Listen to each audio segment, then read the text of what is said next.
I wonder when he started to look down on me.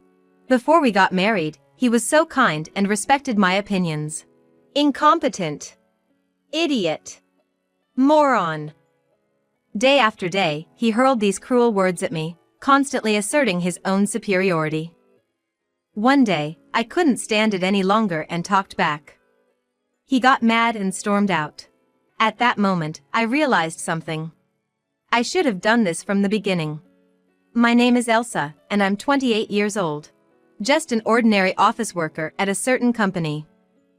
I met my husband, Nathan, through a friend, and we got married after dating for 2 years. From the beginning, he was very smart and always made me feel happy. Elsa, here. Is this from my favorite brand? It's been a year since we started dating, right?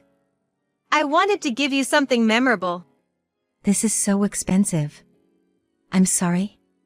You went to so much trouble. Don't worry about it. I bought it because I wanted to give it to you, Elsa. He was unusually thoughtful for a man, always noticing even the smallest changes in me.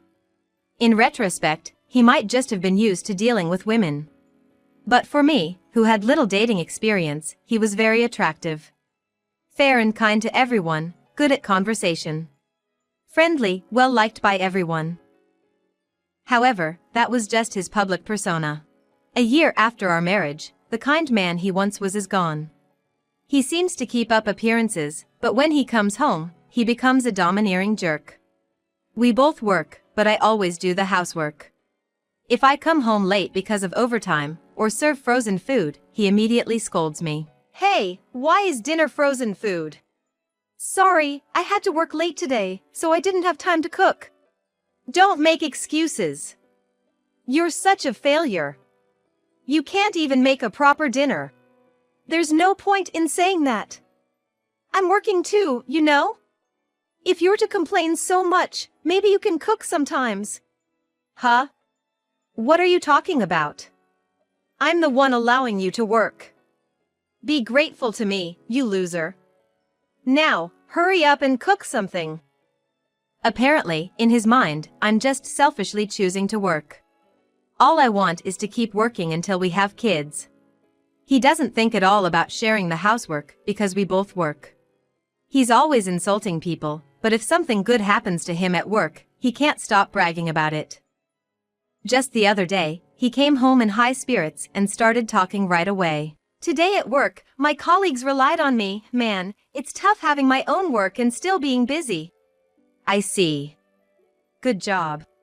Everyone at the company recognizes my abilities, so people naturally come to me. Nathan, you're amazing. Right? I'm on a different level than a loser like you. You're lucky. Be grateful that you got to marry someone as capable as me. Despite our income not being that different, he talks as if he's the only one who's superior. To be honest, his attitude often makes me angry. Usually, I manage to endure it, but sometimes I can't help but talk back. However, no matter how much I express my own opinion, he never changes his mind and just fights back with his usual sophistry. Lately, even arguing has become a drag. I've always enjoyed keeping a diary. When we first started dating, it was filled with happy stories, but recently it has become nothing more than a record of the verbal abuse and harsh words from Nathan.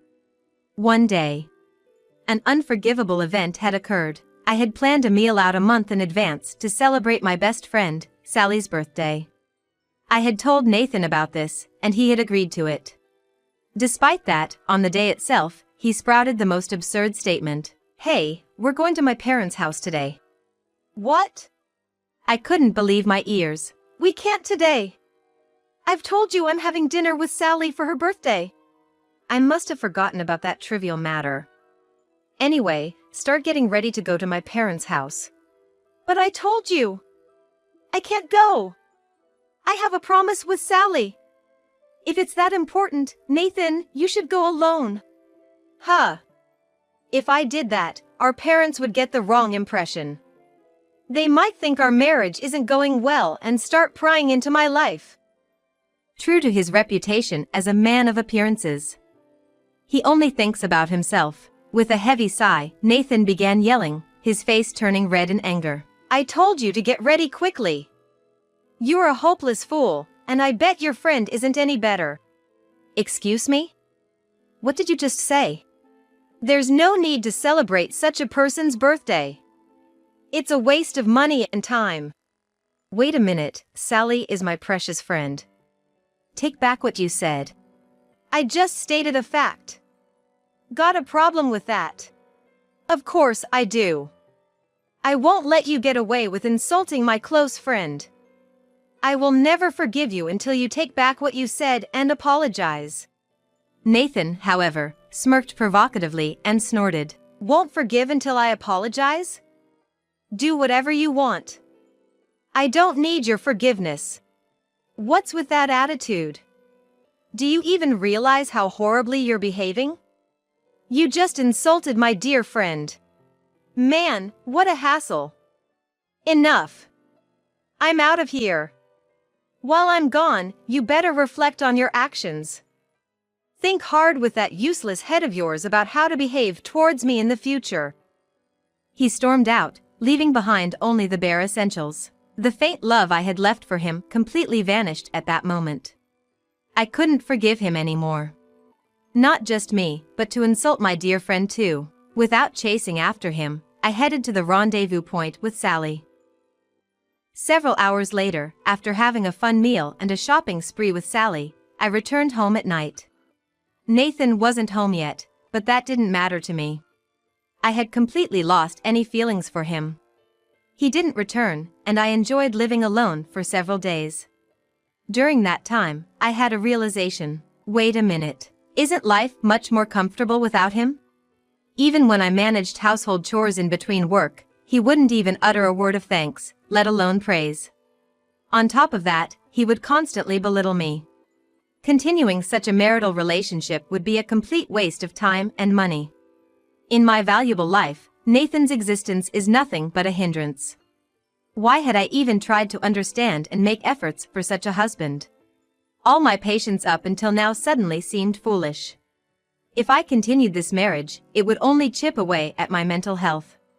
It's smarter to get a divorce as soon as possible. Thus, I decided to divorce. When I told my best friend Sally about this, she listened to my story with sympathy. That's what happened. I just assumed you were living a happy married life. He's always desperate to keep up appearances. It's terrible at home. As she said this with a far-off look in her eyes, Sally murmured. I see. So, what's the plan now? I'm thinking about getting a divorce. I see. If that's your decision, Elsa, I think it's for the best. Can I refer you to a top-notch lawyer? That would help. I'm a secretary at a law firm. I know many competent divorce lawyers. Thank you. I can finally break free from that man. I'll start a new life. Following that, I consulted with the lawyer Sally introduced to me, and started making steady preparations for the divorce. Nathan returned exactly a week after he left. Seeing me, he grinned and spoke. Hey Elsa, long time no see. How was it? Being alone must have made you realize a few things, right? Yes, I did realize a few things. At my reply, he nodded in satisfaction. Good to hear. You must have understood my value in this week. I hope you reflected properly. Reflected? What should I reflect on? Huh? You really are dumb. Even though I gave you plenty of time to think, you haven't changed a bit. I have. I've changed indeed. He looked puzzled at my strong declaration. What's changed? What on earth are you talking about? My feelings have changed. Huh? I don't see any change in you. First, could you sign this for me? What's this? It's a divorce application. Can't you see? A divorce application. As soon as he saw the divorce application I presented, he exploded. Damn it. Are you out of your mind?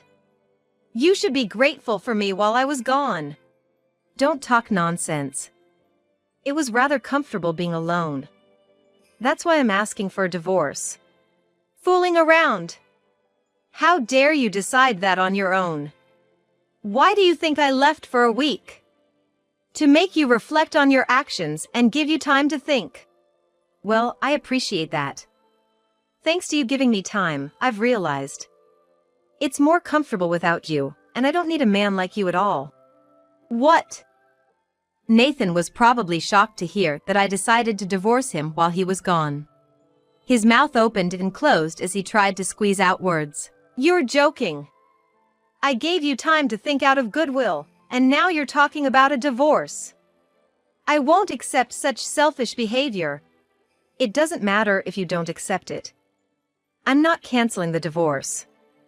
Plus, I'll get compensation at the divorce trial for the mental suffering you've caused me. Compensation in the divorce trial? Why should I pay? I've always told the truth. Do you think your oppressive remarks will be accepted? Even if it's the truth, it doesn't mean you can say anything just because we're married. Shut up. I've been listening to you all high and mighty. I won't pay a dime in divorce compensation, you hear me? Do as you please. Just remember, I'll have a lawyer on my side. Prepare yourself for that. Nathan started to shake, his face reddening like a volcano on the brink of eruption. He couldn't accept that the woman he had belittled for so long was now pushing him into a corner. Before long, he began to yell, spittle flying from his mouth. Enough of this. You should just listen to me. Who put these ridiculous ideas in your head? That good-for-nothing friend of yours? No. All decisions were made by me alone. Well then, you must be incredibly stupid. If you divorce me, you're just losing a capable husband. You're only setting yourself up for loss. It's quite something for you to say that. You're the only one who thinks you're capable. Why can't you see that? What did you say? All I need is for you to properly pay the divorce compensation. Can you sign the divorce papers quickly? Don't mess with me. There's no evidence that I've caused you mental distress. There is evidence. What? I showed him the numerous diary entries I had recorded on my phone. In it were detailed accounts of the daily verbal abuse I had endured. Looking intently at the smartphone screen, I told him clearly, you know, keeping a detailed diary like this can be used as evidence. I was surprised to find out myself. You've been recording this all along. It was a daily habit. I've always liked keeping a diary. But who knew it would come in handy like this? It was worth being diligent all this time. Don't mess around. I won't let you do as you please. He stormed into my room, no doubt looking for the diary to destroy the evidence. As I watched him frantically search for my diary, I spoke with a relaxed smile. Sorry to disappoint you while you're searching so diligently, but it's useless. I've already handed over the diary to my lawyer. What the hell? Of course I wouldn't leave evidence around here. I've been preparing for the divorce for a while now, when you weren't around. Shut up. I'll never admit to a divorce. I won't approve it. Huh? I don't need your approval. Even without it, as long as I have enough evidence, I can divorce. Nathan seemed to want to retort, but perhaps he realized it was futile and clenched his teeth in anger. He didn't seem to think he had done anything wrong. I was truly dumbfounded by him. You really are a joke right now. What's that? Do you even understand why it's come to this? It's because you're a despicable person who can verbally abuse others without feeling any guilt. You probably thought if you acted nice until we got married, you'd have me in your grasp. Well, you're out of luck. I'm not stupid enough to dedicate my life to a lowlife like you. How dare you? Who do you think I am? You? I only see you as an overconfident piece of trash. What? A piece of trash? While you weren't around, I realized it's a waste of time to be in a marriage with trash like you. So I decided to quickly throw you out. I hope you struggle and suffer from now on. Fall down to the depths of hell.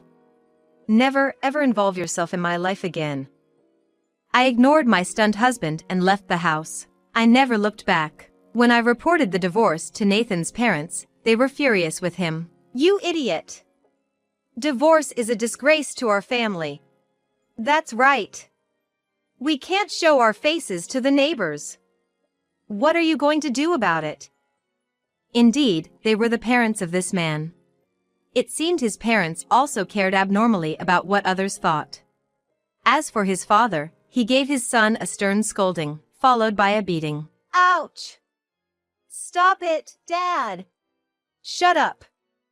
You can't even protect your own family. But I didn't expect that woman to resist me. You're disowned. Don't come back to this house. No way! Reflect on your actions alone for a while.